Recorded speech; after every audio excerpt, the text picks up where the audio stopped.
पापा, ये ईरान और अमेरिका के बीच में क्या चल रहा है?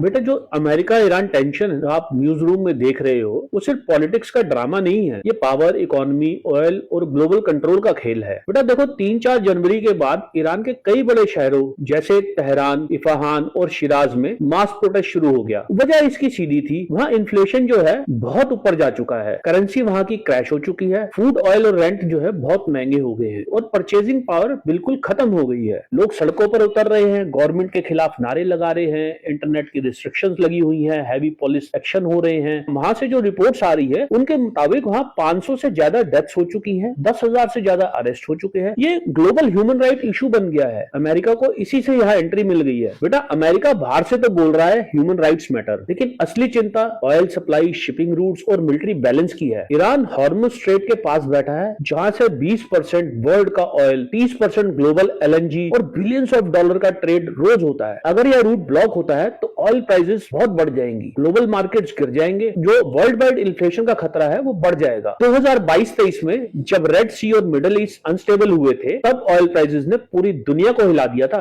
अमेरिका नहीं चाहता कि ईरान इंस्टेबिलिटी का इस्तेमाल प्रेशर टैक्टिक्स के रूप में करे, इसलिए 8 और 10 जनवरी के बीच यूएस ने भी अलर्ट पर थी, एलाइज स्टैंड बाई पर थे और स्ट्रॉन्ग डिप्लोमेटिक वार्निंग्स दी गई। यहाँ पर एक चीज और है बेटा, ईरान कोई कमजोर देश नहीं है, उसके पास advance missile, drone technology, naval forces और बहुत से प्रॉक्सी ग्रुप्स हैं। ईरान डायरेक्टली वॉर नहीं करता, बल्कि इनडायरेक्ट प्रेशर इस्तेमाल करता है, जैसे शिपिंग थ्रेट्स, प्रॉक्सी अटैक्स। यह स्ट्रेटेजी मिडिल ईस्ट का पावर बैलेंस बदल सकती है। बेटा, रशिया ईरान का स्ट्रेटेजिक एलाई है, लेकिन यूक्रेन वॉर के बाद रशिया पहले से ही प्रेशर में है, इसलिए वह नया वॉर फ्रंट खोलना ही नहीं चाहेगा। और चाइना का focus trade routes, energy security और ग्लोबल स्टेबिलिटी पर है। चाइना ईरान से ऑयल खरीदता है, लेकिन क्याओस नहीं चाहता, इसलिए दोनों देश डिप्लोमेसी, यूएन स्टेटमेंट्स और पॉलिटिकल सपोर्ट तक ही सीमित है। उनका लक्ष्य बैटलफील्ड नहीं बल्कि बैलेंस मेंटेन करना है। बेटा, मिडिल ईस्ट टेंशन का असर सिर्फ पॉलिटिक्स तक सीमित नहीं रहता, इसका प्रभाव oil price, gold and silver, stock market, inflation और शिपिंग कॉस्ट पर भी पड़ता है। बेटा, जब टेंशन बढ़ती है ना, तो ऑयल और गोल्ड ऊपर जाते हैं, स्टॉक मार्केट गिरता है,